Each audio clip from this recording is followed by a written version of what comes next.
The celebration's a manifestation. You know how we go, and you know what we're facing. The counter insurgent was there in the making. Rotten as word, but then concrete in statement. Cry for a leader, misled is the image. The podium dance, but you hedge with a gimmick. Who reads what we sow when the sowing is up? We're lost down the creek, but you cannot give up.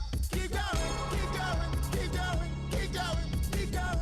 Keep going, keep going, keep going, keep going, keep going, keep going, keep going. We're lost in the creek, but you cannot give up.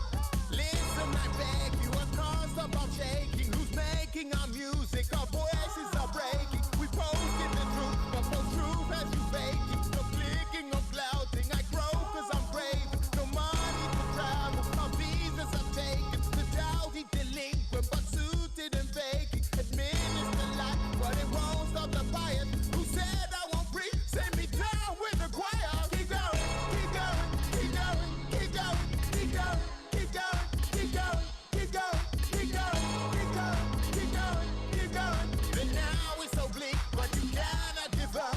No way, no way, no way, no way, no way, no way. And now it's so bleak, but you cannot give up. Keep going, keep going, keep going, keep going, keep going, keep going, keep going, keep going, keep going, keep going, keep going, keep going. And now it's so bleak, so come on. Just change the world, just change the world, just change the world, just change. Hello, everyone, and thank you for joining us today. My name's Salome Guiney, and I'm just going to start off with a few bits of housekeeping. So the conversation today will be recorded. Please use the Q&A functions for any questions you have throughout. If you have any technical difficulties, we have a tech host, Eve Allen, and she's on hand to help resolve them. So please use the chat function and direct it to all panelists and then be able to flag that. For captioning, at the bottom right of your screen, you'll see a subtitles button next to the share screen. Please use this to view the captions, and you can also take a look at the full transcript.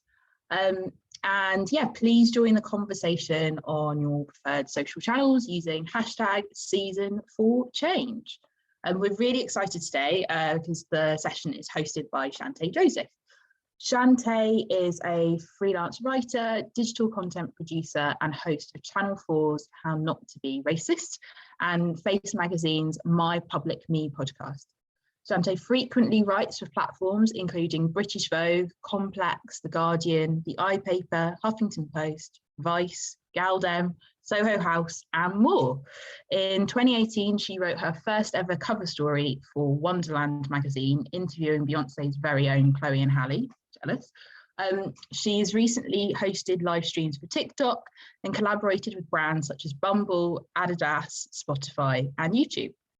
Shantae is currently also writing her first book, Equicting On, the Black British Power Movement, due out in 2021. I'll pass over to you now.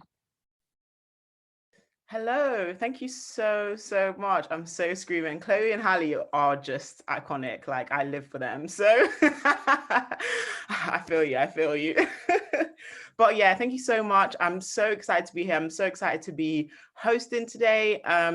This is obviously a topic, like two areas, in fact, that I'm really passionate about. And I'm really just here, of course, to facilitate these conversations, but also to learn. Like, there's so much myself that I need to understand when we talk about things like climate change.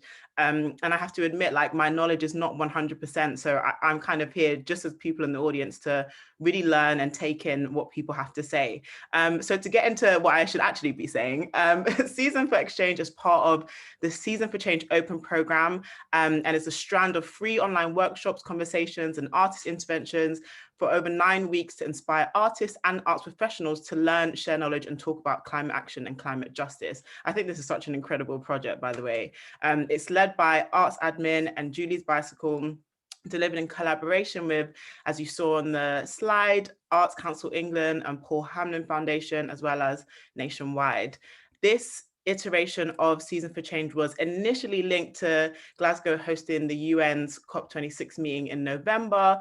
But like basically everything that was supposed to happen last year has been postponed. But Season for Change's program was extended, and it was built on the aim to mobilize artists and culture organizations to put climate action at the heart of their creative practice. And they are platforming voices that are historically excluded from climate conversation, and it is now running until July 2021. So they have invited arts organizations and artists across the country to program work around this theme and be a part of the Season for Change Open program. And this includes 9 artistic commissions across England with partners including Apple and Snakes, Cambridge Junction, Contact, East Street Arts, Happy Museum, Manchester Museum, and Messel Liverpool. They put an open call out in the summer and supported 6 Common Ground artists co-commissioned with Counterpoints Arts and Chinese Arts Now.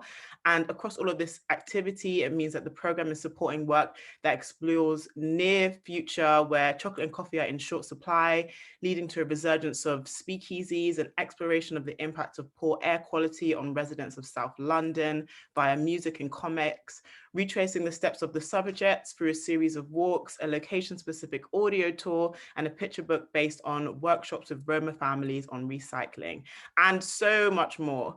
And so for this exchange, the theme has been about artists and activism. So when November does roll around, what sort of topics should be on the table? And we're going to be hearing from 3 amazing people on what their hopes might be.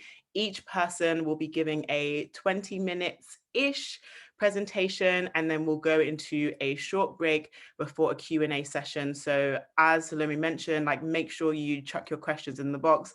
I will be like writing down my questions and my notes to ask anything. That no question is a bad question. We're all here to learn, we're all here to engage and understand better. So anything you feel like you don't understand or you want to know more of, or you're inquisitive of, please feel free to ask, because I know I will, and I don't want to be the only person asking all the questions. So first up, we have Angela Chan. You are here somewhere. Angela Chan is a creative climate change communicator. Whew, that is a mouthful, but I like it. Working independently as a curator, researcher, and artist, she explores methods towards anti-colonial climate justice through climate history, geography, and speculative fiction. This is incredible. Angela produces curatorial projects as Worm, Art plus Ecology, and her current research art commissions span climate framings, water scarcity and conflict. She holds an MA in climate change and co-founded the London Chinese science fiction group. And there's so many ands in this, and co-directs the London science fiction research community. Listen, you are putting in that work. I am living for this. Hi Shante, thank you so much for the intro, and also thank you to Salome, Emma and the team for welcoming me to this season of exchange events. I'm just going to quickly share my screen and it should be showing, it's just a blank screen at the moment. So I guess I firstly want to say that I want to respond to this theme of artist and activism by briefly sharing with you some of my recent activities as an independent curator, and also through my research-based arts practice. So to begin, I want to remind that for every COP summit there are Indigenous, Black, and other racialized people around the world who organised against the inequality that hierarchical decision-making at intergovernmental level sustains. And I call upon audiences to support them, have a search for their campaigns, and be open to learning about their perspectives. I've had the privilege to work with activists who do this work, archiving their campaigns with them in the Climate Visual Cultures Library, which we presented in Rotterdam last year before the pandemic, and which you can see on this slide. And to collaborate on also these online interventions, more recently, a few months ago, that groups together some international artist activist projects, as you can see here. So let's firstly spend some time with this project, Climate and Culture Beyond Borders, which is a gathering of images and words by activist artists that presents their climate justice activities around the world. When I was asked to respond to the British Art Studies Journal to kind of talk about what British arts and climate change is, my immediate reaction was, well, what's British and what was, art about climate change? These are two questions about cultural identity and culture itself that I think about a lot in my work. I'm more interested in reinstating that nothing so-called British can be claimed without an acknowledgement of colonialism, as well as nothing relating to a British stance on climate change is void of it being a key driver to climate change since the Empire's Industrial Revolution. So just as a kind of like a panning of this project, you can see screenshots of the webpage that it's all hosted on the British Art Studies Journal. And here the Benita Chola, Sonia E. Barrett, interpret Michael Leung and myself trace global environmental and climate issues through climate justice campaigns or perspectives on sovereignty through land and resource rights, ecocide, citizen stories, and more. We highlight the violent imperialism of the former empire and its lasting effects on people and lands, and also our positions while being diaspora who live in or are connected to the UK. I think it's also important that this project deconstructs the criteria for what form arts can take, especially when the central urgency is activism itself. So I'll explore a bit about my own arts practice now, which is actually quite a recent development in my climate change research that's happened in the past half year. Previous to this, I've been making mostly curatorial projects. And so I want to talk about Moss Rain Paradox first, actually. And this commission is from Jerwood Arts and Fact Liverpool. And it's my critique on the recent Environmental Agency report that actually warns about the UK's scarcity projection for 2 decades' time. The report is sponsored by a dishwasher tablet company and focuses on consumer habits and the growing population as the risk factors for the water crisis here. Whilst these can be valid claims, I'm kind of troubled by the framing that deflects state and corporate responsibility. Actually, like every river in the UK is polluted, in England, sorry, and as a result of years of state deregulations by water companies. This project also highlights the lack of sensitivity in wording by relating population increase to resource scarcity. It's vital to be informed on the rising anti-immigrant narratives that are being combined with climate change discussions in what is known as an eco-fascist approach, one that upholds hostile borders against climate vulnerable demographics as a proclaimed solution to protect the public from climate effects. And so my research methodology kind of further expands on what I'm calling living room conversations around the UK. And I'm having these with citizens who are speaking about their own water stories, cultural beliefs, anxieties about water scarcity, migratory context of water and borders. And I actually hope that this archives are untold and personal and more community-focused perspectives of this very moment, so that in 2 decades' time, the state and corporate narratives can't look back to 2021 through just their lens. So this is like a 3-channel video work that consists of also a speculative comic of mosses as a biotechnology for water health detection as well. And it will be on show at Facts Liverpool later on after the summer, around September. So I'll just go back onto this slide to talk about Export Explode.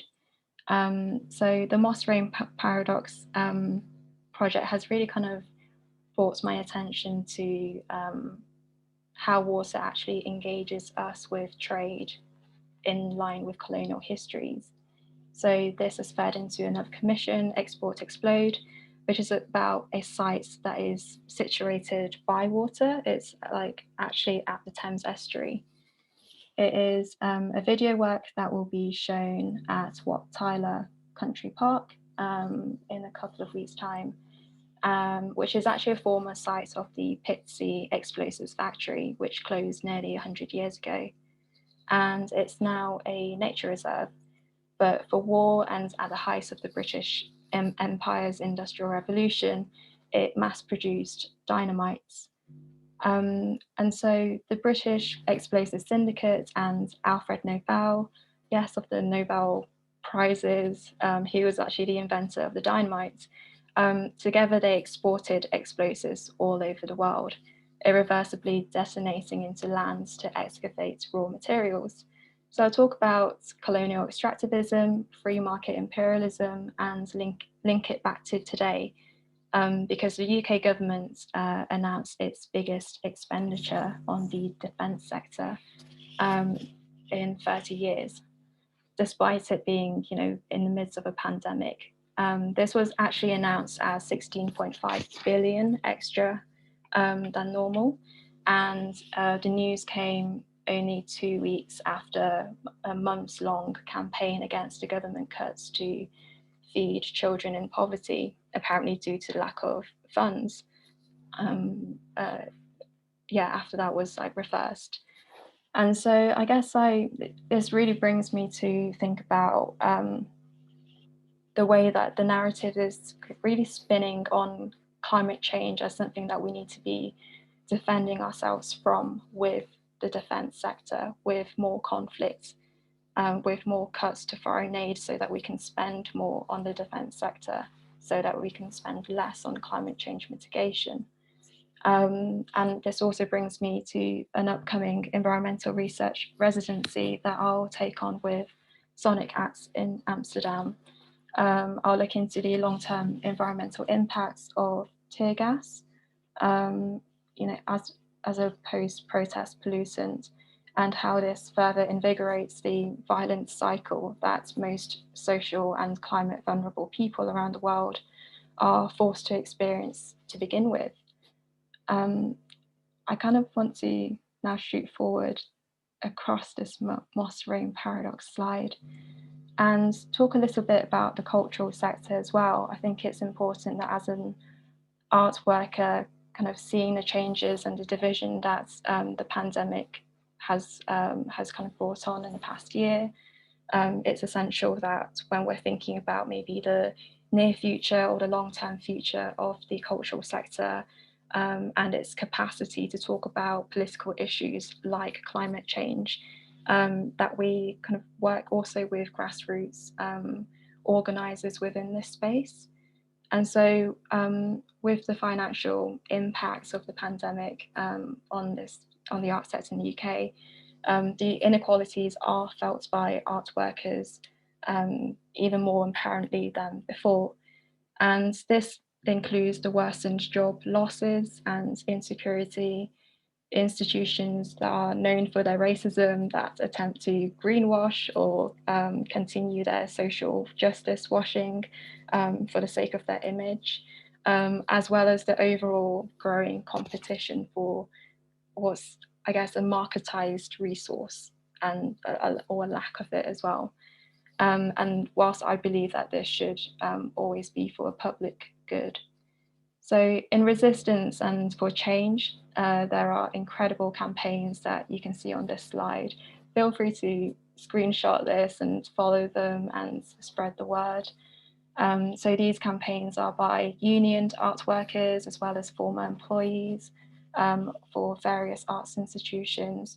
There's a group called Migrants and Culture and many others.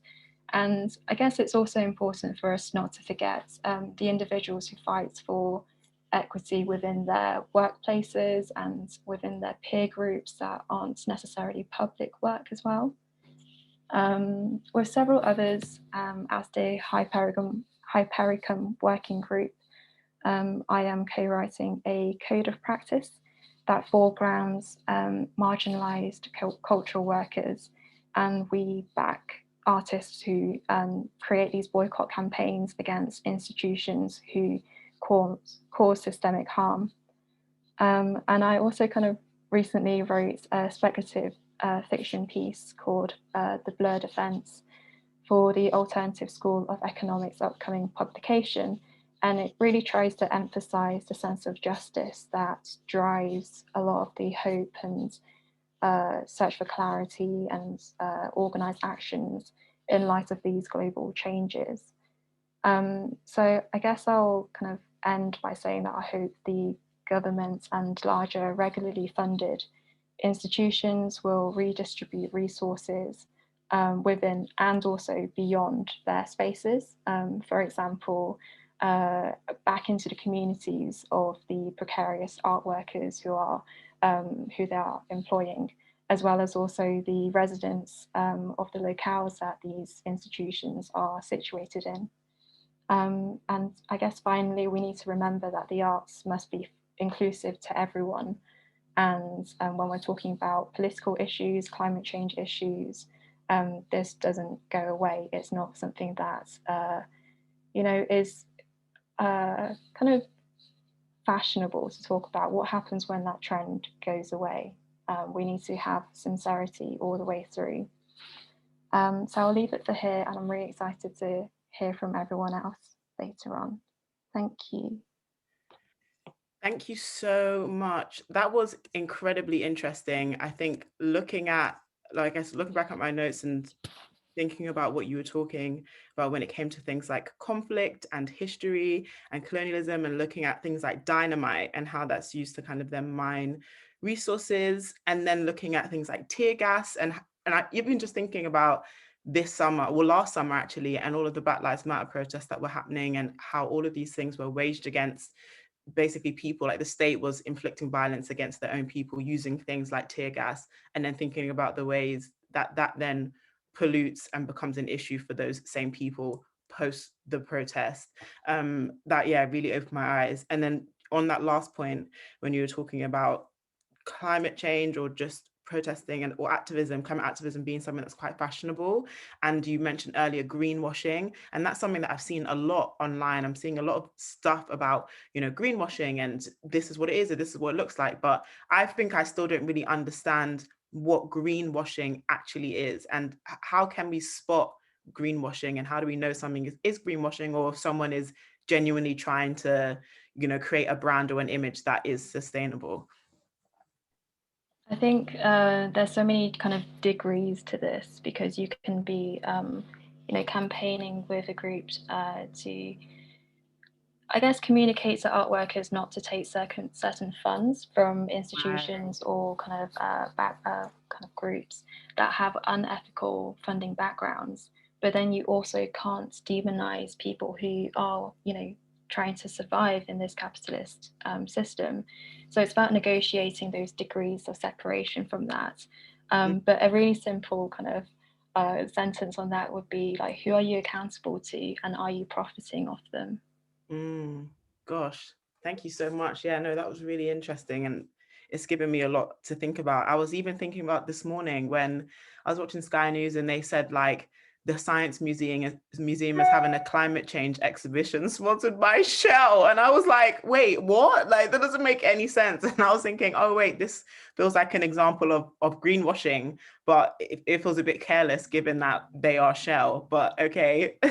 Yeah, definitely. And I don't think that's new as well. I think they had also BP, I don't know, in other years as well.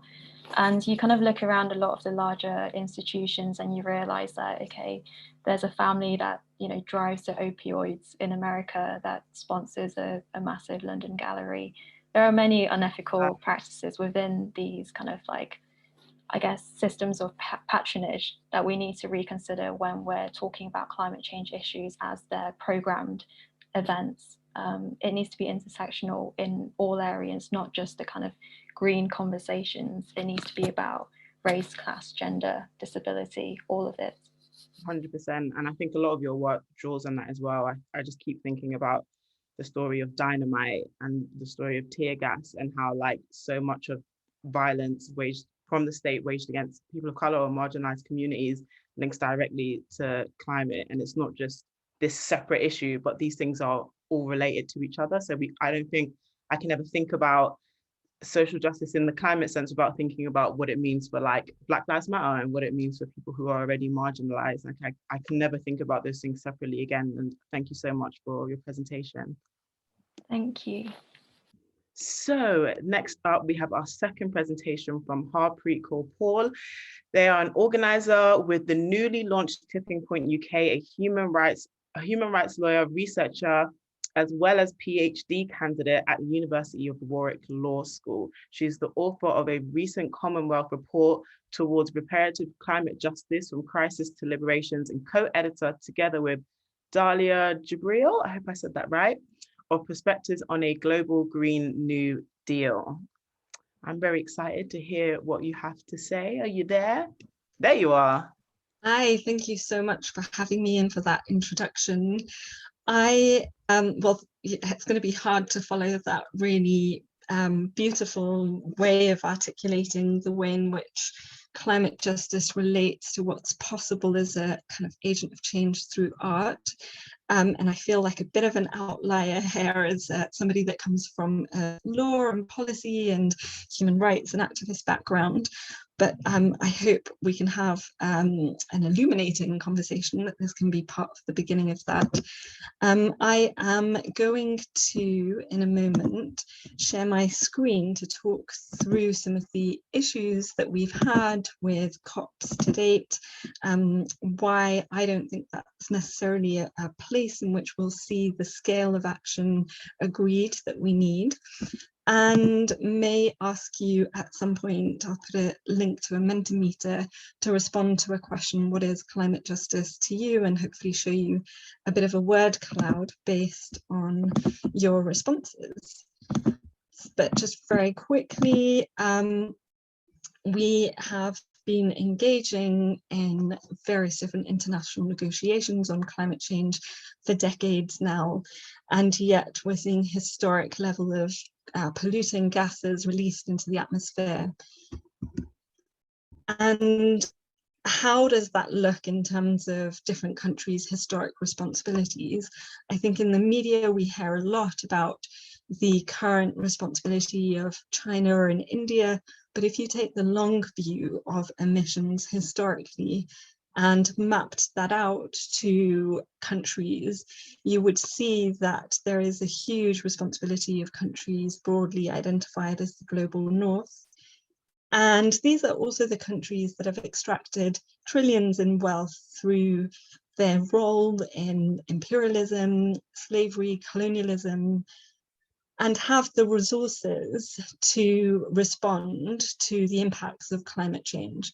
And we can see that currently in a parallel to the COVID-19 crisis as well. Those countries that have the wealth, they're patenting rights to the vaccine.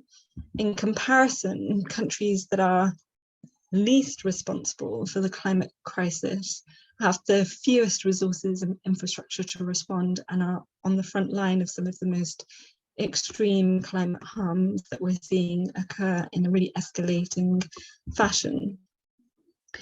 Currently, what countries are proposing is going to lead us towards what scientist Kevin Anderson says is a future incompatible with an organized global community. So we really need all hands on deck to kind of avoid this dystopian future. And you might hear quite a little bit around climate negotiations on 1.5 degrees, 2 degrees, and trying to limit temperature warming to those figures. And a lot of small island developing states in the Caribbean, the Pacific, have really led for a long time the effort to limit warming to 1.5 degrees. And they have the saying 1.5 to stay alive, because anything above that really looks at sea level rise that's going to have a huge impact on low-lying delta regions, whether that's in Bangladesh or small islands in the Pacific and the Caribbean and other parts of the world. But it also has a huge impact. The difference between a 1.5 degree temperature increase and a 2 degree increase will mean something like 2 billion more people being susceptible to floods, to sea level rise, to disease spread. So really, we need kind of ambitious and bold and creative action. And we have all the tools and all the technology that we need to make this transition. What's missing is the people power, the movement that can really change the social, economic foundations of how decisions are made, whether people's needs are met or not, whether we're organizing our economies to meet the needs of people, whether that's housing, having clean air to breathe, having good health services or not. And countries in the global north have recently, the US and the UK in particular, with Biden's conference and Boris Johnson, been talking about how they're being really ambitious in their efforts, but they're falling far, far short of what their responsibility really is. And just looking at the climate crisis, not thinking about any kind of reparative justice linked to colonialism or slavery, the UK's responsibility for addressing the climate crisis would see it doing everything it possibly could to meet its fair share of contribution for a 1.5 degree target and provide £1 trillion in funding to the global south to help do the same globally. And the UK is nowhere near close to doing that. Instead, what we have is these really great statistics and ambitions, but that are built on really suspicious policies and practices. For example, promoting things like carbon markets or hydrogen that's actually fueled by fossil fuels. And what we really need to have a reparative frame, in my view, is have a system that recognizes that those that have contributed least to carbon emissions are in the driving seat in creating policies that meet people's needs and drives towards a really equitable social system, economic system. And what would that look like in practice? For me, if I'm imagining that, if I'm envisioning that for local areas, it might mean lots of different co-ops, democratic, decentralized use of renewable energy, community wealth building around that, streetscapes that were dedicated to local dynamic investment in the things that give us joy, and the arts would be a huge part of that, so that our energy is used and invested in the things that we need: healthcare, education, arts and culture. Housing would be greener, there would be more insulation on properties that would address fuel poverty in the UK, and there would be a huge recognition that the current impacts of flooding, of disproportionate exposure to air pollution, is among poor people within the UK, and that's racialized too. So we had the case of Alakisi Deborah, a 9-year-old girl who passed away, and her mum led a campaign to see that climate change was recognized as a factor in her passing. And we also know that people that are racialized live in poor areas, experience high levels of air pollution leading to untimely deaths, but also people living in poor parts of Wales and the north of England are disproportionately susceptible to flooding. So systematically addressing the fact that those people who are least responsible, as this graphic shows, for our climate crisis need to have their needs met, and an equitable future that addresses racial injustice, social injustice, economic injustice. Changing those dynamics can actually powerfully address the climate crisis too. What we currently have is the richest 10% of the global population receiving 52% of the wealth and contributing roughly the same in emissions. So a lot of movements and activists are calling for change in relation to this. We hear the 1.5 to stay alive and lots of campaigns within the UK and globally calling on the UK not to renew oil and gas licenses in the North Sea, not to open new coal mines, not to subsidize the fossil fuel industry, not to subsidize the industrial agriculture industries which disproportionately contribute to our crisis, but instead invest in community wealth building, in creating a future that improves all our lives and addresses climate change at the same time as well. I wanted also just to kind of give some stories of what it means when we say that climate harms are disproportionately experienced by those that are least responsible, and wanted to talk briefly regarding two cyclones that hit in Mozambique, Zimbabwe, Malawi in 2019, and a single cyclone destroyed a city with a population the same size as Manchester.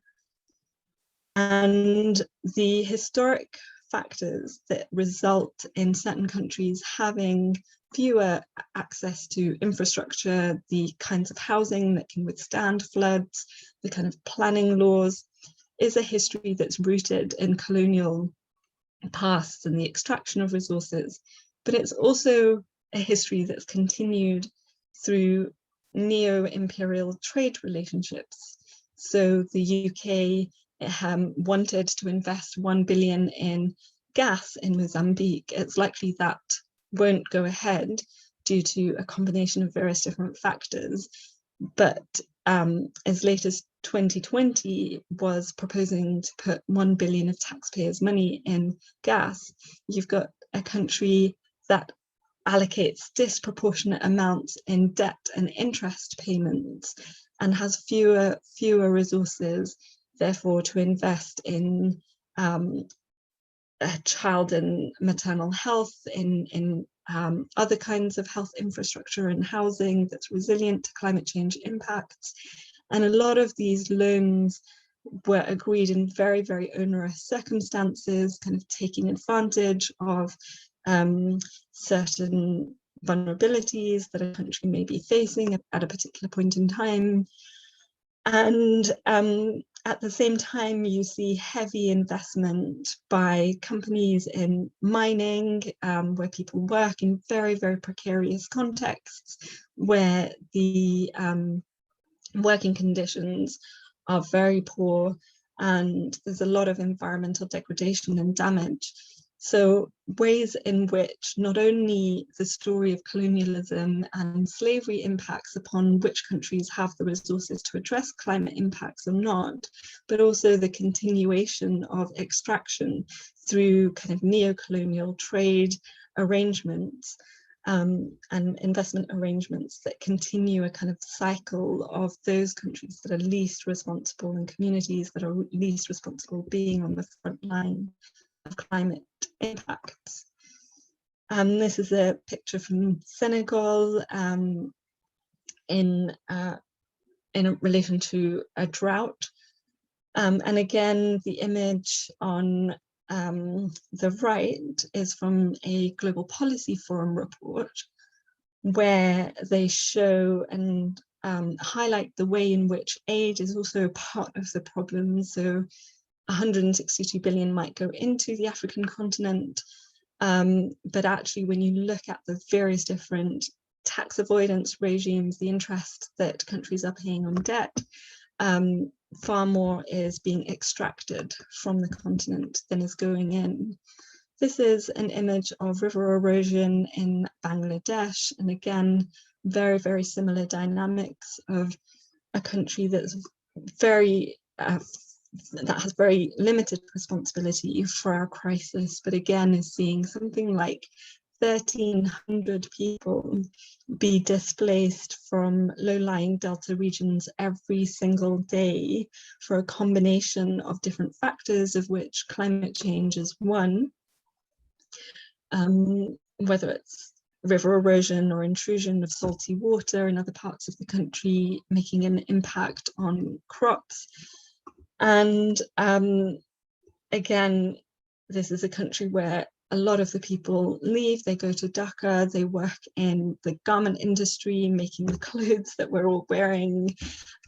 They might travel to India, work in the electronics industry, in sweatshop kind of conditions where there's very poor working conditions.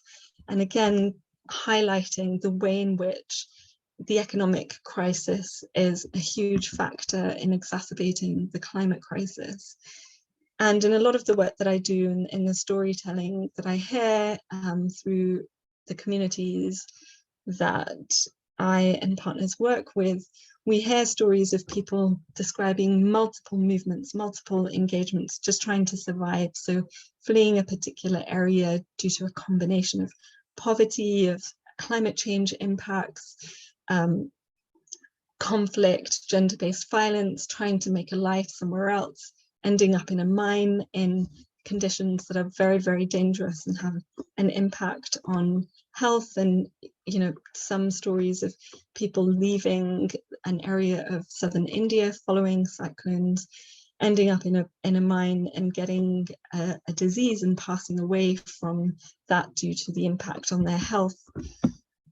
So with all those depressing stories and narratives, what I thought I would do very quickly is just put a link to the question, what does climate justice mean to you in this context?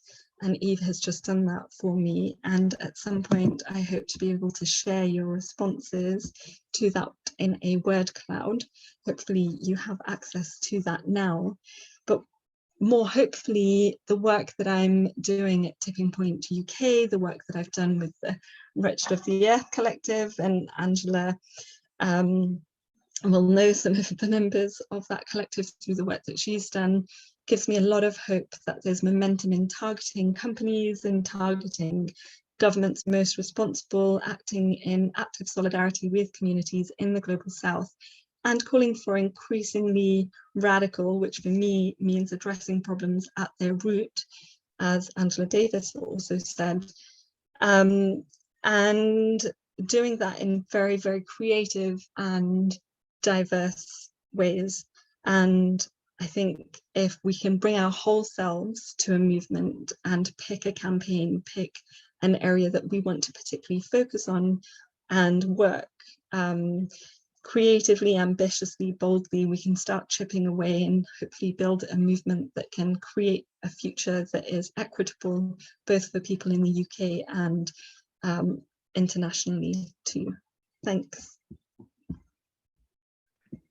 Thank you so much. That was so good. I don't know why you were stressing or worrying about coming after Angela. That was so informative. Like every single presentation that happens, I'm like, wow. Like when you even talk about the scale of the numbers, be it like aid or people affected or anything that is basically happening as a result of all of the issues we're having with the climate at the moment, I'm like constantly shocked. And I think also to that very last point you made, a lot of the time when I think about what kind of like climate justice looks like, or what basically holding people accountable or doing good things looks like, it's like there's a recycling bin on the street. Like I as an individual have to recycle so that the world becomes a better place. And if I don't recycle this Coke can, you know, that means I'm contributing to these really terrible disasters. But actually, when you look at it through the lens of history and politics and power, it becomes a very, very different story. And at the beginning, you were talking about the ways that essentially the countries that are kind of the biggest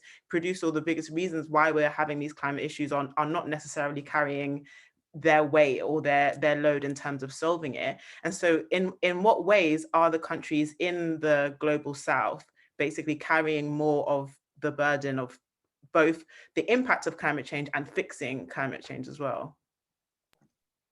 Yeah, it's such an important question. And, you know, I have friends that if I'm meeting in the park, I'm like conscious that I'm taking a plastic water bottle with me, and I know how systemic the issues are, but there's still that like guilt of like somebody's going to call you out for drinking water from a plastic bottle, and I'm like, wait, I know like the level of change that's needed. Why am I worried about this?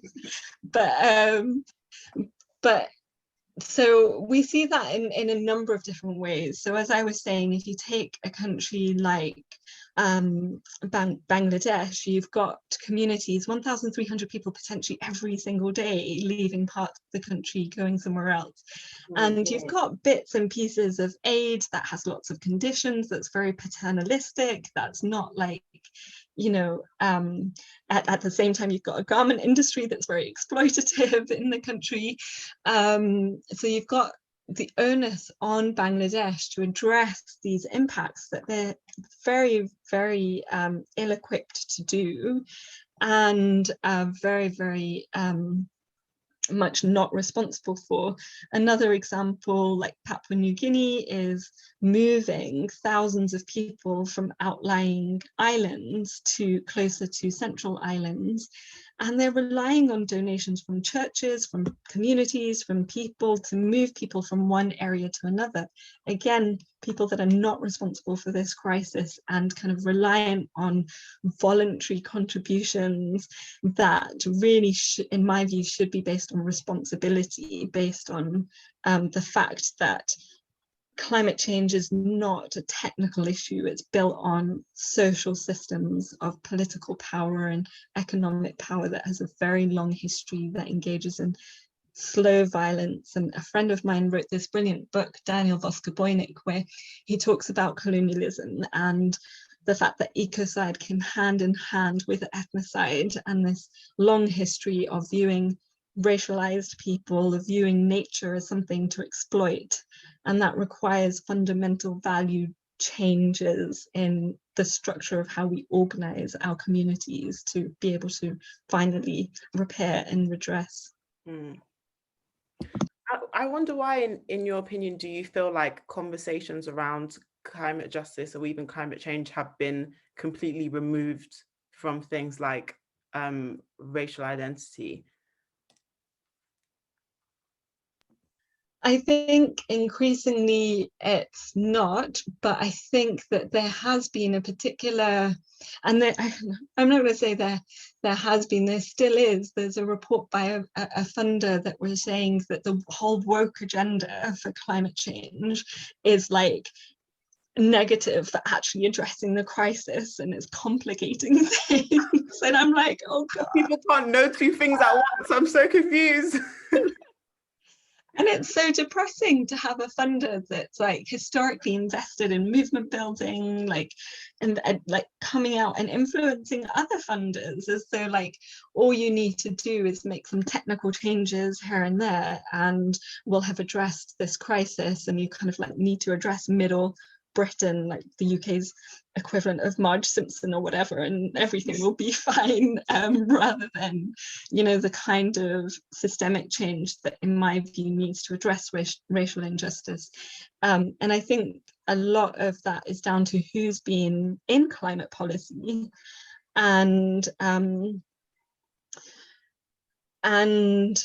who's been given a voice and who's been heard. So Black Lives Matter, a few years ago now, I'll try and get the link and put it in the chat at some point, did a really interesting action at City Airport.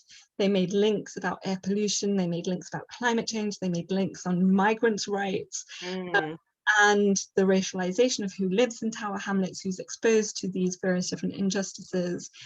And they were kind of called out for overcomplicating things by people in the movement who just want to keep things in silos. And I think if you come from a history of migration to the UK, it's kind of in your body, in your spirit, you know things are all connected. There's not like, you know, one particular issue that's going to solve everything. They kind of add to each other and respond. And I think the lack of having people from those lived experiences in decision-making places, wanting to simplify messages in a context where people, the research shows people know that things are systemically messed up. But like people want easy campaigns that target one thing that apparently reaches huge Twitter reach rather than a deeper systemic analysis. Yeah, that's harder to package in 280 characters and sell. Exactly. Really hard. And even on that, it's so interesting because I was thinking about what we were talking about at the beginning about having a water bottle and feeling like really guilty that you should be carrying a like reusable one. And I did like a collaborative post with some recyclable, I should know, it's so bad, some brand or whatever, this water bottle brand. And I was like basically just doing a lot of like research into just kind of my own relationship with water bottles. And one thing I think is really interesting is that, like, so I'm from the Caribbean, my parents and grandparents are from Dominique and Jamaica, and whenever I go to relatives' house, they always have like 900 bottles of water like underneath the stairs or something. And I never really understood why that was a thing, and I think it's a thing in most like ethnic households, but that all comes from like in our home countries not actually being able to like drink the water there. So when I was in Dominica, like they were like, do not drink this tap water, you need to drink bottled water. And then that problem was then carried with those migrants who came to the UK and settled here, and then now as their children and their children's children, we're doing exactly the same thing. And it's so interesting how like those issues that exist there basically follow you, and you don't really actually get to escape when problems are basically in the countries you're from, even though you may be 2 or 3 generations removed. And how being like scolding people for like not carrying a reusable bottle is so much more than them being lazy or not caring about the environment, but sometimes it's how you've been like essentially trained because of an issue that was from way before you. And then I was looking at like, sorry, I don't know why I'm ranting, but this was really interesting. At like basically in America, like Black and Latino people drink more kind of bottled water. They spend like more of their household income on bottled water than their white counterparts. And water bottle companies were like actively targeting these communities. So having like famous Black celebrities endorse like Dasani water or whatever and stuff like that. And a lot of that was because the areas that they were living in had like basically terrible water. It was undrinkable. So they had to drink bottled water. And then you kind of have people scolding, like, why are you carrying well, if I can't drink the water that is available, what do you want me to do? And yeah, it's just so interesting how all of it is so linked, and it goes way far back than people could ever imagine. And so these really simple, basic campaigns that don't take into consideration the history, they're basically falling flat because they're not dealing with the issue. But like just listening to you there, and even listening to Angela talk about the work that she was doing around water and irrigation systems, made me think, oh my days, all of this stuff is connected, and I'm like blown away. So yeah, my little rant. Yeah, no, I absolutely, that's exactly it. You have to start like talking about how is it that we've got a system where areas where poor white people and racialized people live is where there's poor water. There's a whole history of environmental injustice around that, and whole areas of indigenous territories in North America that have just been areas where waste is just left, and it's really toxic waste. And those kinds of things are really only possible if the value of racialized people's lives is less. Like, otherwise there would be a different way of like organizing risk around exposure to things that not only impact our health, impact future generations' health, impact local ecosystems. So yeah, like for me, we can't have these questions on climate change without talking about whose lives matter. And that's both within the global north and globally as well. Period. Facts. No, guys, I'm actually loving this. I'm learning so much. Like my mind is like blown. It's like seeing a new color. Do you know what I mean? When you're just like, wow, all these things actually connect together and they don't exist in isolation. And for so long, I felt like climate change was a problem beyond me, but actually no, it involves me, and I need to be active in acknowledging it and doing what I can and sharing what I can and applying pressure where I can. So this is all fab. This is all fab. Unfortunately, we are at our last presentation. I'm really sad because I've been learning so much. In the chat, if anyone knows of any other good books, talks, things I should watch, read, all this kind of stuff, please. I am ready to learn more. So we have Adam Corner. Are you there? Flash. Oh, I can't even see. Oh, there you Yes, are. I'm here. Hi. Hello, let me give you your introduction. Adam is a freelance writer and researcher specializing in climate communication and culture, during roles at Cardiff University as a researcher director at Climate Outreach and as one of the founding directors of the Centre for Climate Change and Social Transformations. Adam has played a central role in building and communicating the research based on public engagement with climate change, publishing comment and analysis in international media such as Guardian, New Scientist, and the New York Times. Oh, the New York Times, yes. Adam's writings has also focused on music, culture, and climate change with features in Crack Magazine, The Face, and Vice. Adam's recent Guardian feature asked whether the music industry's recovery from COVID-19 can be green. This is so interesting. Oh my days, I have never thought about the relationship between climate and music and culture. So I'm actually really excited to get into this presentation. So please take it away. Thank you so much, Shante, and thank you, Harpreet and Angela, for such interesting presentations as well. So I'm gonna, if it's okay, I'm just gonna speak with some notes, and hopefully that's okay for my contribution. And I want to pick up on definitely some of what's already been said, but hopefully build on it a bit. And I guess I want to talk and structure what I want to say around the question of who feels represented in the evolving climate change discourse in the UK, and kind of represented in the broadest sense of the word, I guess, and the movement in the broadest sense of the word as well. Who has ownership in it, who feels they can sort of see their role in these transitions ahead of us and that are already underway in response to climate change. Because I think, although there's been this amazing kind of palpable sense of urgency and momentum, and recognition of how kind of serious and significant climate change is over the last 3, 4, 5 years.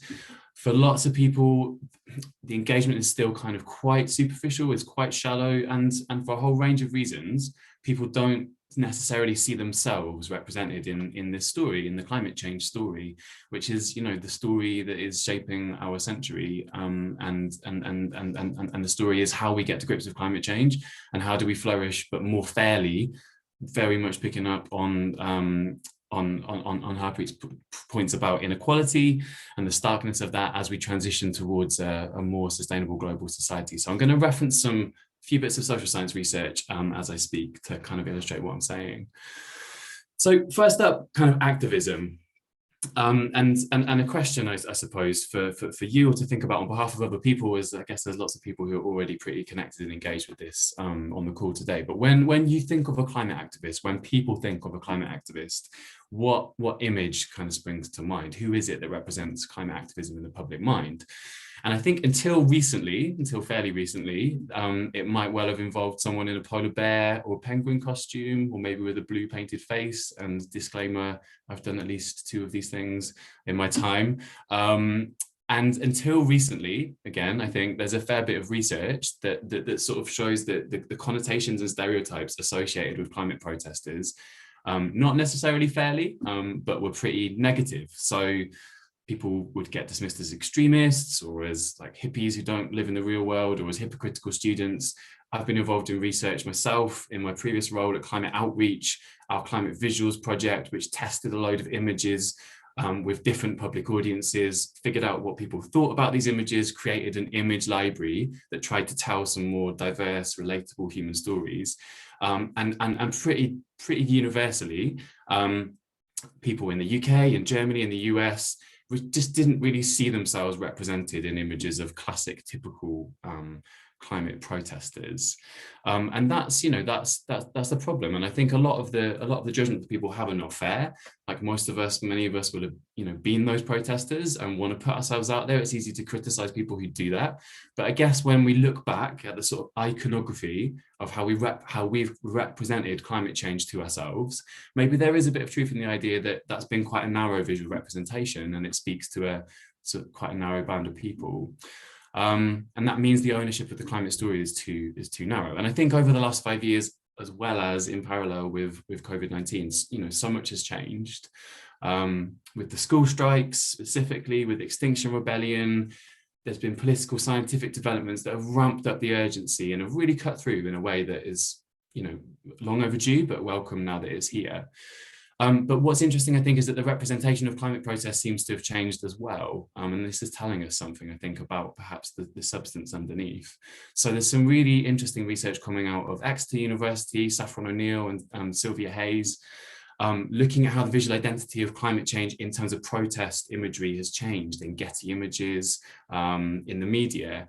And they're talking about a clear sort of Greta effect, whereby increasingly, instead of there being a sort of cynical, antagonistic frame in terms of how the media are covering, reporting on and visualizing protests, climate protests, we're seeing more and more images that are actually more sympathetic, more favorable, and more empowering, featuring young women primarily, with a much better frame of intergenerational justice and agency and power. So I think that's progress, that's a sign of progress, but arguably only of one kind.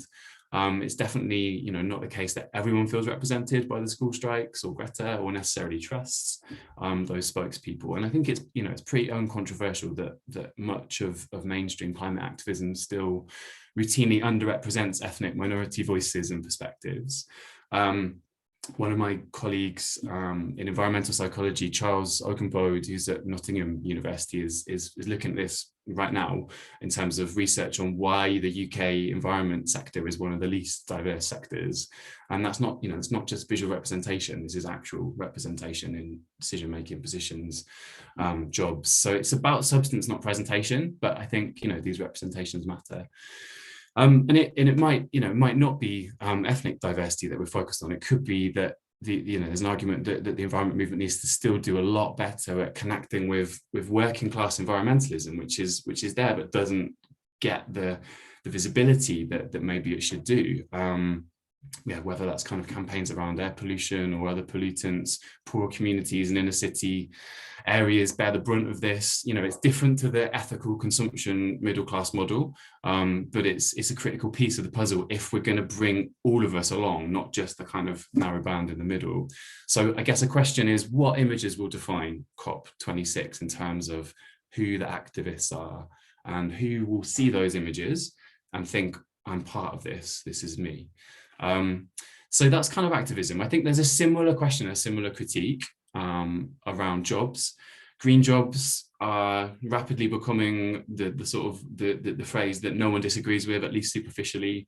Politicians across the political spectrum sort of tripping over themselves to talk up the potential and the importance of green jobs.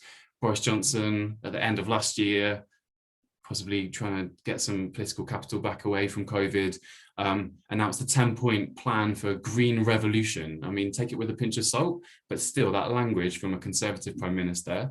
The centre of that was 250,000 green jobs to level up, to build back better after COVID-19, all those phrases that you hear from the government. And I think, there's a reason why he's leading on this, because it's a vote winner, like right across the political spectrum, the social spectrum. Almost everyone agrees that action on climate change is an opportunity for employment, not a threat, even if most people, I would argue, don't yet see how their jobs are going to become greener, even though really all of our jobs are going to become greener. They have to in the coming decades. And there's been a whole stack of interesting research recently from Green Alliance, the Green New Deal UK group, that's basically crunched the numbers and said, if you invest in terms of green jobs, you can reclaim all the jobs that we've lost through COVID-19. You can invest in exactly the areas and the communities that have been hardest hit by the pandemic. So there's a real kind of core justice element to this, I think, which is exciting. But these jobs don't just appear out of thin air. There needs to be education, there needs to be training and support, apprenticeships, investment in career pathways, so that these green jobs become a reality. And this idea of a just transition, a fair transition, I think has come from, it's come from trade union discourse. It's usually applied to sort of heavy industry and fossil fuel workers or construction and manufacturing, but actually, like a just transition is needed across every single sector, every single part of society. It's not just in those heavy industry areas. And I think there's some really interesting work coming out of the Green New Deal UK analyses, and they're saying like green jobs are not only low carbon, but they also are jobs that sustain us, that sustain health, you know, that lead to happy lives and are local to our communities. So yeah, it might be thinking about green jobs as people fitting solar panels on the roof, or tradespeople carrying rolls of loft insulation. That's the sort of shorthand for green jobs. But you know, we should be thinking about jobs like care work as well as being kind of green, sustainable jobs, because they're fundamentally about sustaining society, and they're generally local. They're nurturing jobs. They're fundamentally not extractive jobs. So I think that broader definition, you know, really makes sense, and it allows more people to see themselves as having an active role in this green revolution. And to come back to Shantae's point, I wrote something for The Guardian last week on how the music industry can respond to the climate crisis post-COVID and what a green recovery might look like. And you know, one of the big problems is just sort of relentless touring, and the relentless touring is driven by not earning enough from streams and physical format sales in many cases, and that creates a kind of precarious economic model, but it's a precarious environmental model as well. As ever, those things are always completely inextricably linked. And one report out recently, which I supported the team on at the end of the report from the Clean Scene Collective, is last night a DJ took a flight. So it's focused on DJing, dance music industry, and it argues that there really are things that can happen that are fair, that are just, but that could still, you know, support a vibrant scene, like routing tours differently, supporting local scenes and artists. So we're not always looking to the kind of flying in superstars from abroad, and you know, exclusivity clauses where artists can't play more than one show locally. All of these things could be challenged, and these arguments are being made more and more across the music industry, across the arts, I think, you know, by organizations like Julie's Bicycle for some years now. And so that's just one example. I think every industry and sector needs to change and needs to undergo a just transition, but this idea that green jobs are sort of something that happens in construction and manufacturing, and the rest of us kind of carry on as we were, that needs to be updated. We need to broaden again, like, our sense of who sees themselves in these stories of change and who feels like, you know, they're part of this green revolution. Okay, so activism and jobs, and then I just wanted to end with a few reflections and comments, I guess, sort of tracking back to really what my background is in communication and public engagement. And, you know, we've just living through, but obviously hoping that that's starting to peter out in the UK, you know, an unprecedented public communication campaign on COVID-19.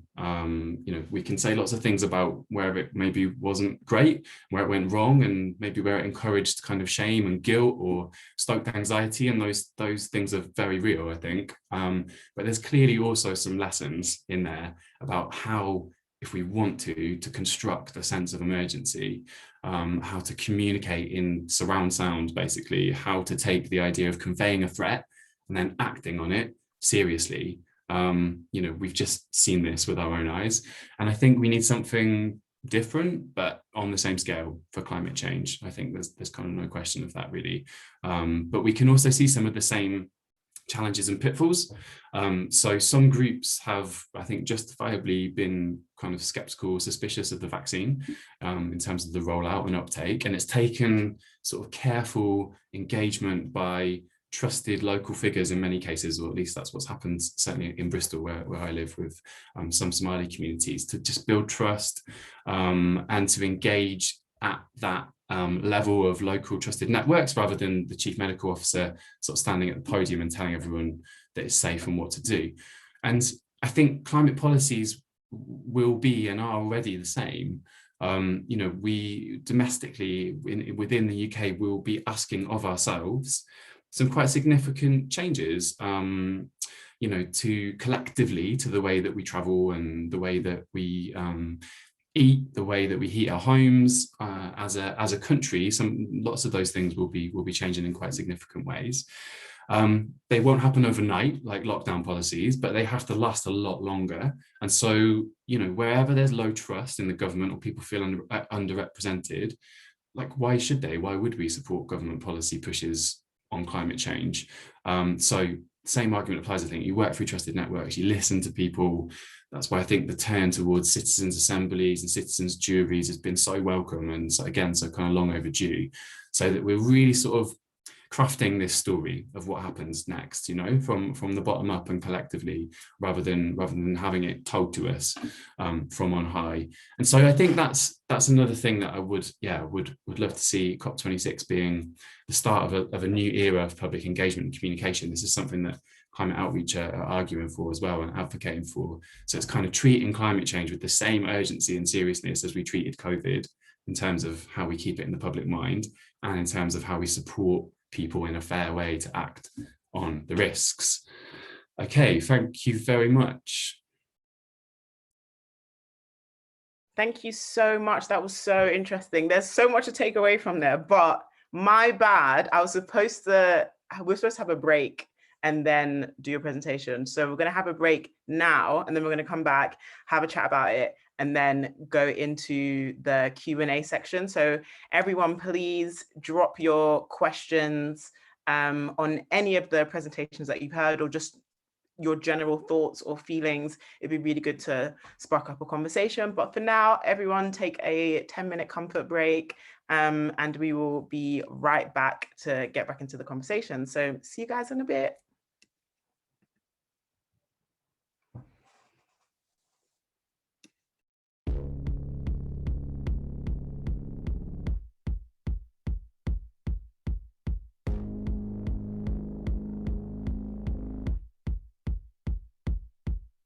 Their celebration's a manifestation. You know how we go, and you know what we're facing. The counter-insurgent was there in the making. Rotten as word, but then concrete in statement. Cry for a leader, misled is the image. The podium dance, but you hedge with a gimmick. Who reaps what we sow when the sowing is up?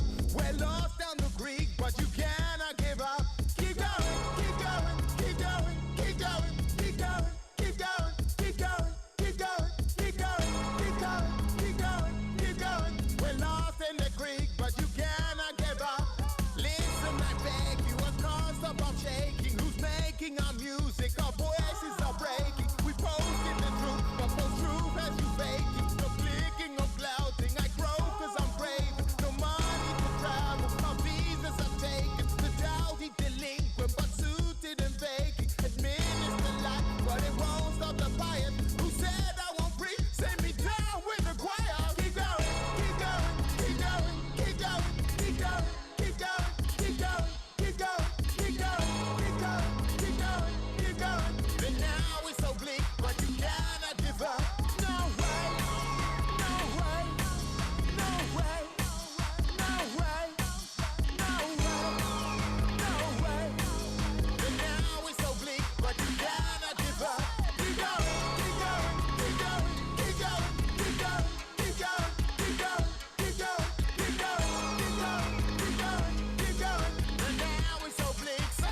The celebration's a manifestation. You know how we go, and you know what we're facing. The counter insurgent was there in the making. Rotten as word, but then concrete in statement. Cry for a leader, misled is the image. The podium dance, but you hedge with a gimmick. Who reads what we sow when the sowing is up?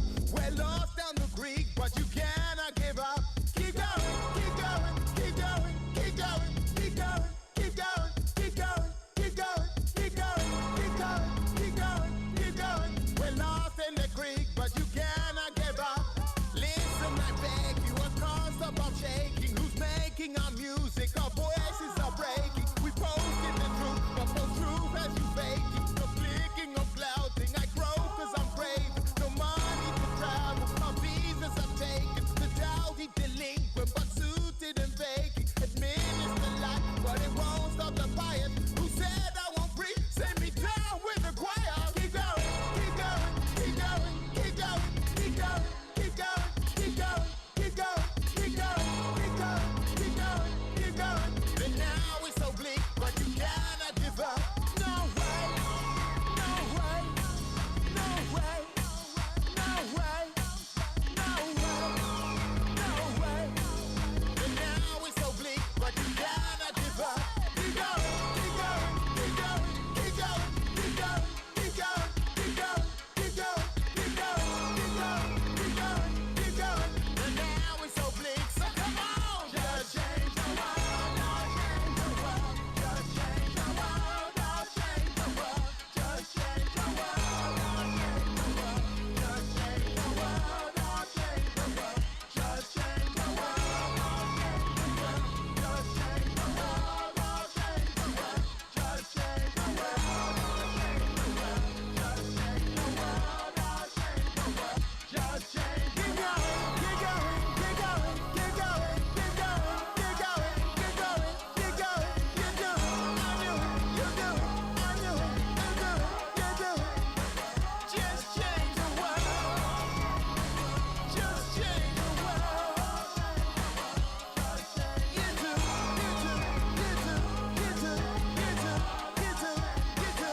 Just change the world, just change the world.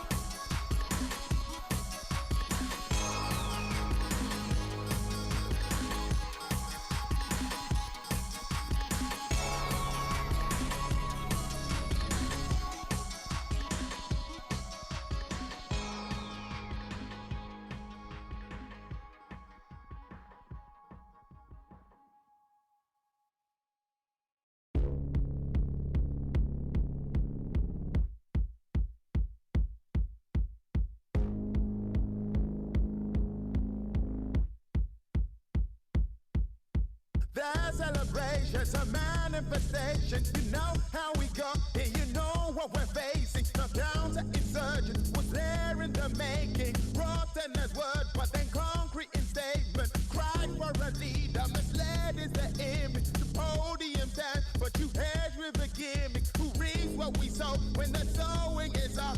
We're lost down the creek, but you cannot give up. Keep going, keep going, keep going, keep going, keep going, keep going, keep going, keep going, keep going, keep going, keep going, keep going. We're lost in the creek, but you cannot give up. Listen, I beg you, I can't stop, I'm shaking. Who's making our music? Our voices are breaking. We posted the truth, but post truth as you faking. No clicking, no clouting. I grow cause I'm craving. No money to travel.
Hello, and we're back. So we are gonna have a very, very quick Q&A with everyone, but before we go into it, Adam, thank you so much for your presentation. I found it really, really interesting, and I took a lot away from it. And one interesting thing that you mentioned during it was this whole idea of when we think of climate change activism, there obviously needs to be a lot of diversity, but diversity isn't just something that you can, see. It isn't about saying, we need loads of different people of different colors there, but also we need loads of different people with different lived experiences. And you spoke about ensuring that there was more working class diversity within climate justice movements, and that things like air pollution in kind of cities and towns is an issue that is also a class issue. And I was wondering if there were any other topics that kind of intersected between climate and class that you could share.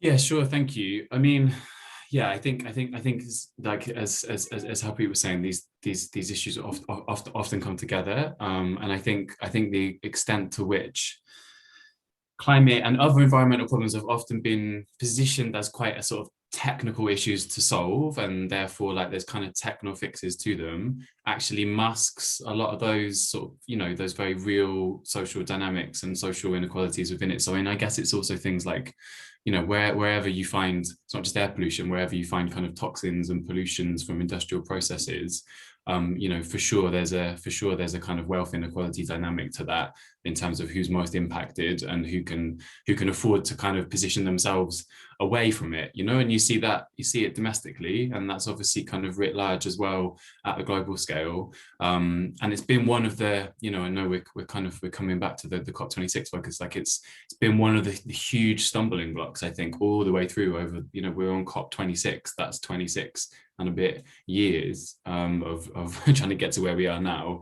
And one of the big stumbling blocks has always been around justice, basically, and who should take responsibility for historical omissions, and who should hold the burden now. So I think wherever you look, from the micro, in a city, different parts of cities, right up to a country, to globally, that justice and inequality piece is just kind of impossible to get away from. Yeah. And what are the barriers of engaging in a lot of the kind of climate justice topics for people who are from working class backgrounds?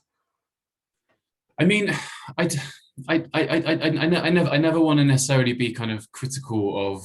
I mean, I'm can identify as being part of it as well, so I'm talking to myself too. But I never want to necessarily be critical of the people who've got us this far in terms of climate change activism, because there's been so many things that have been hard-won battles already. But I think there is a challenge basically for the core kind of group of environmentalists to acknowledge that there needs to be more space created for other voices and for people to feel part of it and feel ownership of that story, and to drive it along and to bring different things and perspectives. And that's maybe big NGOs realizing that they can provide their platform to other people, not necessarily have to kind of brand the hell out of everything and be pushing and driving it all the time. Because I think in that diversity, in the broadest sense, like just the diversity of input from across society is the strength and the kind of resilience that we need to keep hold of this thing that's going to last decades. It's not going to be hard as COVID was. It's not going to be like this thing that we fix in a couple of years. Hopefully it's going to be an ongoing process that will be good as well as bad. It's not just like a horrible challenge, but it's going to last. And I guess maybe on a more personal note, what was your kind of journey or entry into this sort of work, and even just this topic? Yeah, I think it was the deep unfairness of what seemed like the inequality of the people that have done the least to cause the problem, picking up the tab for it primarily, and that just seemed like the most kind of grotesque and abhorrent sort of inequality there could be. And so it seems like if there's something that we can all coalesce around, and that one thing that we've all got, in common, our ocean, maybe our oceans and our climate, it's the truly kind of shared challenge there. Thank you very much. Okay, so we are going to go into our Q&A. We have a few questions here in the Q&A box, and be sure to just drop them in. But one person has asked a sentence from each speaker. What is your biggest hope for COP26? Angela?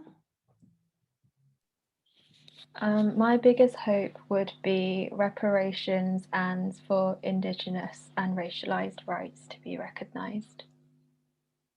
And what does reparations mean in the kind of context of like climate justice? It means financing, building long-term infrastructure that actually works, and kind of, recounting what both speakers have already mentioned before. It's about passing the microphone, not withholding the power, and disseminating it piece by piece. Thank you very much. Harpreet? I love that ambition, Angela. I'm a little bit less optimistic about what this particular COP will deliver. I think financing will be a huge issue at this COP. Developing countries, so-called developing countries, that's how they're referenced within COP negotiations, have been talking about increasing financing for recognizing that countries need more to address climate change impacts. So in the UN negotiation language, loss and damage, the actual climate harms that are occurring. And for decades, since Pacific Islands first raised this decades ago, developed countries have been ignoring it. So any recognition that there is a responsibility to finance loss and damage would be absolutely essential, in my view, at this COP. Another issue is going to be around carbon markets, and the developed countries, again so-called within UN speak, love to kind of talk about ambition using things like markets, using things that justice groups call false solutions that just put the responsibility on future generations to deal with our crisis. And I think something which recognizes that offsetting schemes, markets are like not real ambition. They're not what's going to get us the scale of the changes in communities in the way that Green New Deal UK have been advocating for, and that other groups will be advocating for, that actually transform our communities and bring equity. Thank you so much. Adam, do you have anything you want to add? Yeah, I mean, so many answers to this question. I mean, I guess just to sort of keep, my lens of communication and engagement. I mean, I do think that there needs to be a shift away from this sort of technocratic, positioning of the issue still. And we have solved some problems like that. Like the classic example is sort of CFCs and the Montreal Protocol, where we sort of legislated them out of existence by banning them from fridges and aerosols. But climate change is not like that. It's like a deeply social, ethical, moral issue. And so we need to have everyone involved. Like where there's a better public social mandate, then there's more democratic legitimacy. I think it makes it fairer. It makes people more accountable. So that shift would be my hope. Thank you. I had my own question, sorry, me again. But obviously we are kind of all voting in the mayoral elections today. And obviously policy and politicians are a huge part of how this work is done. And like, do you feel like the current sort of like political systems we have today are even like radical? I don't know if radical is the right word, but do you think that they can facilitate the work that needs to be done to ensure that we can kind of reverse a lot of the damage that has already been done? Do you know what I mean? Sometimes I feel like the systems that we have, they're not fit for purpose. So the ambitions and the things that we want to achieve are so much bigger than the kind of bureaucracy sometimes allows for. And yeah, I mean, anyone can take that question. I'm just like quite curious thinking about electoral politics and how much can actually change in these systems. I can go first. I would say no, I don't think they're representative of the public demographic. But I have hope that it can change. I think there are grassroots organisers who are moving more towards these structures that can make change. But I think that quite a big issue is also political education. How do we start learning about how our democracy supposedly works?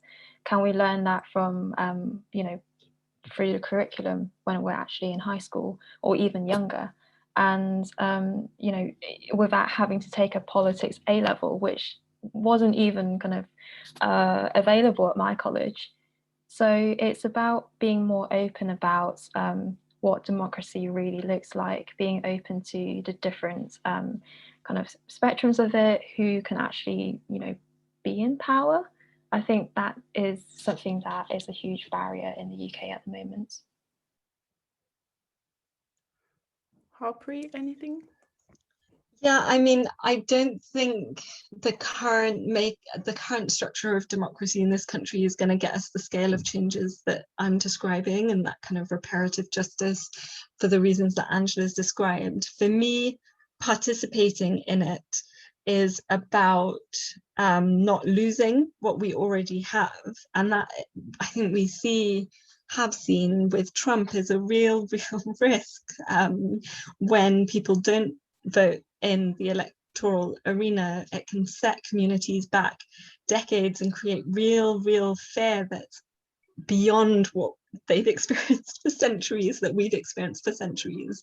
And so for me, it's a defensive strategy, and the creative, the ambitious, the bold work is building alternative institutions in community that democratize agency and power, working with philanthropic organizations and artistic organizations to imagine what that is and to build towards that, to run campaigns that highlight and frame the organizations that are holding us back from the scale of change that we need, and that enable us to take care of each other in a society that hurts us all deeply in very different ways. And that, like, for me, I vote as a defensive mechanism. I don't want to keep having to fight things like my right to protest, like my right to be in a public space, but I also want to work and aim for a bolder, more radical vision. And I think for me that both are necessary. Yeah, thank you so much. Adam, I was gonna kind of throw this to you as well, and also a lot of the language, particularly around green issues when it comes to politics and when it comes to elections. Do you feel like that almost not dupes people, but it kind of gives people sometimes maybe a false sense of security that voting for this thing means that, you know, the issue is solved, but actually there's so much more work to do? Do you sometimes feel like maybe electoral politics placates people a bit or makes them feel a bit relaxed about the wider climate issues? Yeah, I mean, they're all like I guess it kind of goes back a bit to what I was saying about green jobs. Like you won't find many politicians now that don't think they're a good idea. So, you know, what on the one hand that's good, because they are a good idea, but on the other hand, if that can be stretched if those concepts can be stretched so widely, or, you know, extracted of so much meaning that they then don't mean much, then yeah, it does become a problem. And I think, you know, what we've seen, and COVID's kind of just crashed into the middle of it, like it has with so many things. But we were the end of 2019, just before COVID. It was a real point of kind of incredible energy on climate change. I think that we'd never, you know, the likes of which we hadn't seen before. And it did take, I don't know, I think it takes a kind of an interaction of factors. So I think there were establishment things happening that helped with that. You know, there were like the Intergovernmental Panel on Climate Change pushed a more urgent line scientifically and said, you know, we've got a decade to really get to grips with this. But activists picked up the baton and smashed that kind of urgency, climate emergency message, climate crisis message into the mainstream. And we finally kind of got to where, I don't know, we've got to where we should have been 20 years ago, kind of. That's always how I feel. But we're still welcome that we're here. And so from here, there's all of that holding to account-ness that needs to happen. Yet every layer we push on, in some ways the UK has done, if you sort of close your eyes and look in the right way, the UK has done okay in terms of its domestic targets, but a lot of those exclude like emissions from things we export, and there's a whole host of issues that go with that. Doesn't include aviation, things like that. But yeah, I mean, there are things like the Committee on Climate Change lasts beyond specific governments. That in principle is a good mechanism. Like in Wales, there's the Future Generations Bill. I think that is fundamentally a good concept to build in perspective of people who are not yet born into decision making now. So we need stuff like that, I think, even within like the political establishment that can go further than an electoral cycle, for sure. Yeah, 100%. That's such an interesting point you made at the beginning about the fact that, like, you know, most politicians or most parties will agree with something like green jobs, or there's like, it's on the agenda now. It's something that everybody has to kind of agree with or be seen to be agreeing with. But to what extent is someone actually delivering on that, or is it just lip service? So that was really interesting. We had another question about greenwashing. It was, how do arts organizations avoid the greenwashing that Angela referenced at the start? Do you want to take that, Angela? Yeah, I feel like I pretty much answered this initially, and often it is arts organizations who ask this. It's been several years of this as well. And, you know, a short answer would be to employ people who are from marginalized demographics, to not only be just, you know, one-off contract consultants, to look at how your program is not harming, further harming the publics that you're actually promoting this work for, but actually to employ marginalized people into your organization to be at the seat, you know, at the table to build up the structure of the organization more long term. So yeah, it's kind of about passing the microphone again. Thank you. Adam, did you maybe want to jump in on the greenwashing comment? Yeah, I mean, I guess maybe just to say there's something like, there are some really obvious, blatant examples of it, and they seem to happen quite a lot in the arts. And some of those just need to sort of stop, I think, and they can just not happen. And that's quite straightforward. But there are other more grey areas, and I think there always will be a bit, like, as long as we, like, you know, what happens to these huge corporate institutions that we have at the moment. Like, it's totally valid to think that we want to move away from them, but that won't happen. That literally can't happen like really overnight, or even in a number of, you know, a few years. And there are a lot of people that work for those places as well. So there is sometimes a bit of a complexity to the, not can my fossil fuel operation sponsor your gallery, though those ones seem pretty obvious, but just where there's a kind of interaction between the things that exist now and the institutions we need in the future, that's where this is where the whole just transition thing comes in, because, you know, there are layers to that involve more than, I think, just that kind of more simple critique, which is right, of just branding something to make a company look good. Mm. And I had another quick question. Beyond like recycle your water bottle and your Coke can, like, what can we do as individuals to apply pressure to our policymakers or support organizations who are already doing kind of environmental justice work, like even if it's like campaigns we should sign up to, or things we could be sharing, reading? Any suggestions? Harpreet, do you want to start? Well, I would say, if you're interested in mobilizing for measures in your local authority, get in touch with Green New Deal UK, and I've put a link. If you're interested in making sure fossil fuel companies are not sponsoring exhibitions, get involved in Art Not Oil or BP or Not BP. If you're interested in running reparative justice campaigns, join the organisation that I've just co-founded, Tipping Point UK. And I've put all those links in the chat. And, you know, I think there's a rich movement ecology that's really trying to deepen the justice work in the UK, and transform the UK socially, economically, deal with racial justice and climate change. And I think these are all really exciting avenues to do that. Amazing, thank you. Angela? I think I'll speak from like an arts practitioner point of view, and one of the most generative and warm things that have really come up in the past few years is finding allies in the spaces that I move in between.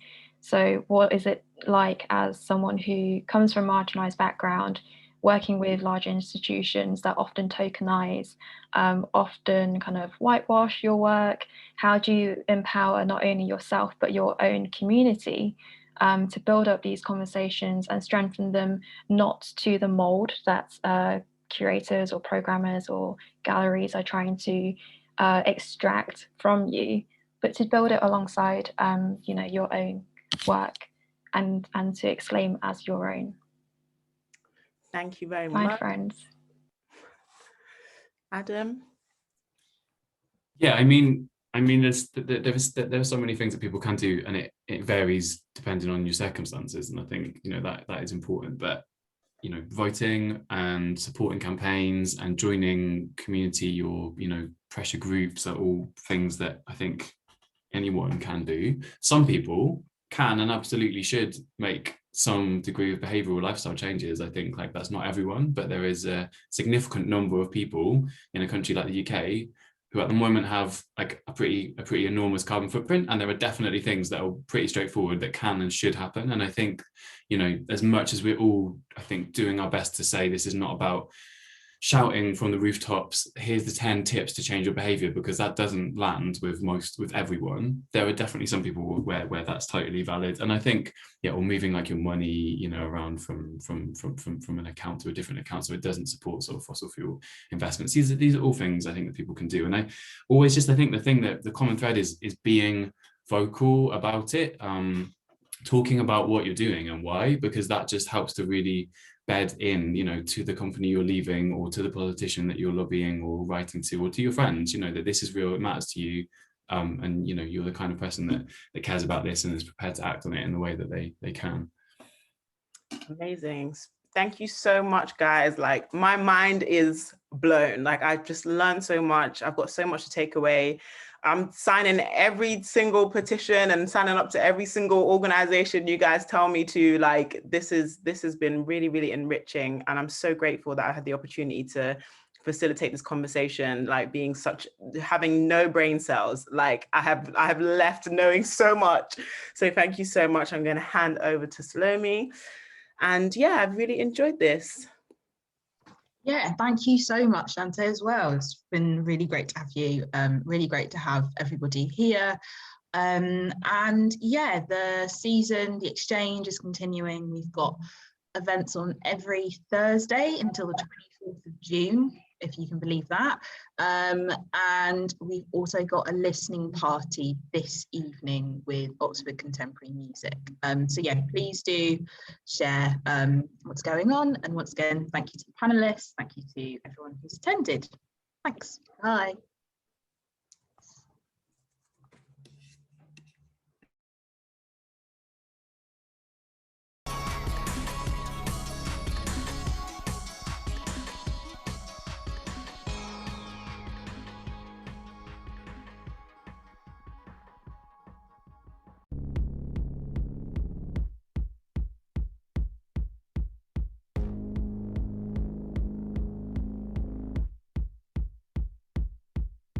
The celebration's a manifestation. You know how we go, and you know what we're facing.